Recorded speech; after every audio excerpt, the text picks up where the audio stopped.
Islam is like you open the door and you stepped out into the daylight. That's how it is. That's how the difference between being a Muslim and not being a Muslim. It's that different. I think the first thing is that you have to be very sincere and you have to be very honest about yourself. That's very difficult to do that. And that's very important, to be sincere. If you're sincere and you're really sincere, I'm sure that Allah will guide you to the truth. But it's not like you have to find the door. Really, because it's there. You know, if anyone's watching this video, well, we're telling you about Islam. There's the light for you. Okay? If you deserve it, Allah will guide you to that light. That's the reality. If you are deserving of it, Allah will guide you to that light. Because we have to understand that Allah chooses who He wants for His guidance. And He chooses people who are deserving of it. This is the reality. Okay? So, really, one needs to seek that guidance, one needs to pray for that guidance, and you need to seek it with your mind, with your heart, with your soul. This is the way to go forward. But if we're talking about how does someone who's now found the truth, they've discovered Islam, maybe someone, and it happens, some people for years have been reading the Quran and reading books about Islam, and I think maybe after the second month they'd already knew that Islam was the truth, but somehow they kept telling themselves, I have to read more, I have to read more. A lot of people are afraid to make that that step, that final step. So I mean, there's nothing to do it except you have to do it. You have to take that step. Once you know that Islam is the truth, you need to embrace Islam, you need to enter into the fold of Islam. And for those who have done that, how do you proceed? Simple thing. Simple thing. Very simple. If you hold on to it, God willing, you will never go astray and you will be guided on the right path. And that is to guard the prayers. Those 5 prayers, those prayers 5 times a day, if you guard them, and it doesn't matter if you do anything, if you can't do anything except that, if you guard those prayers and you make sure you say those prayers, you will find that this will be one of the surest ways to change your life around. Without a doubt. As I was saying, Allah guides who He wants to guide. In this noble religion, we have been ordered to take into account the process of cause and effect. This is something that God has put in the creation. This is something that we are ordered to deal with. So, the cause and effect is that if you call people to Islam, the effect is that normally you will expect people to embrace Islam. The Prophet Muhammad ﷺ did not receive revelation and then just sit in his home. He went and told people about it. Now, primarily and fundamentally, we need to do that as Muslims because that is our absolute obligation. No one should think that this is something recommended or I can do it if I want to, or no. Everybody is obliged, an obligation upon them to call others to Islam. The Prophet Muhammad ﷺ, he said, call people to my message or pass on my message even if it is one verse of the Quran. If you know one verse of the Quran and you understand it, it is your obligation to pass it on.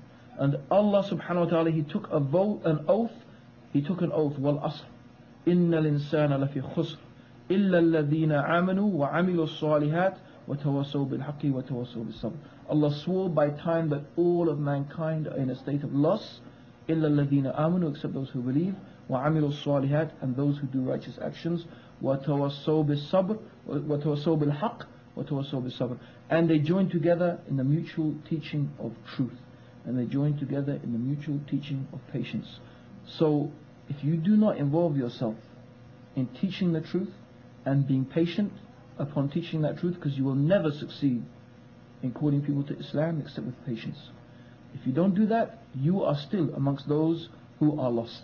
Even if you believe and even if you do righteous actions, if you don't participate in one way or another in da'wah, in calling people to Islam, in calling to the truth, in enjoining the right and forbidding the evil, and patient upon it, then you're going to be of those people who are lost. Can you share with us some methods, some ways in which individuals can participate in da'wah? Well, there's lots of ways. I mean, from the first way that one can participate in giving dawah is that you equip yourself with the knowledge and the information that you need in order to be able to convince others that Islam is the truth.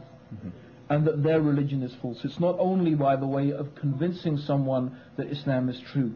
There's always how can we say, a double method. We convince people that Islam is true, but we also need to show them that they are upon falsehood. In fact, it usually comes the other way around. You have to show them that what they're upon is falsehood, and then after that you illustrate to them how Islam is true. This is essential. This is implicit even in the actual shahada, La ilaha illallah, the negation and the affirmation that there is nothing worthy of worship except Allah. The negation, nothing, no God worthy of worship, illallah, except Allah. So there's the affirmation and, the negation and the affirmation.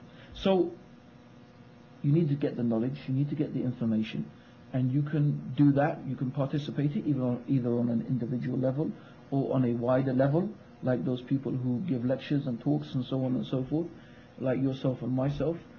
This is one way you can do it. You should start generally anyway with your family. This is the first people you should start with. They have the most obligation upon you.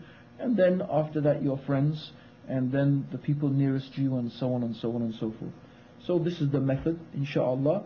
Calling them first and foremost to the oneness of Allah. Not to what are really side issues, like, I don't know, why do we chop the hand off a thief, or trying to explain to people this and that. These are really side issues. The most important thing is to explain them why Allah subhanahu wa ta'ala alone should be worshipped. And if you feel that you can't do that, okay, you should still strive to, but there's other ways. You can distribute literature, you can, maybe Allah has gifted you with the ability to make money, and you can give your money to people who are giving dawah.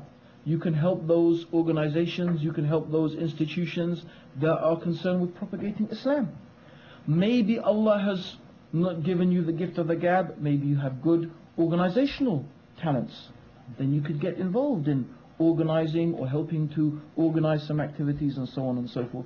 One doesn't have to think that the only way to give dawah is by sitting there like, I do on the soapbox and speaker's corner, telling people about Islam or so on. There's lots of different ways that you can get involved.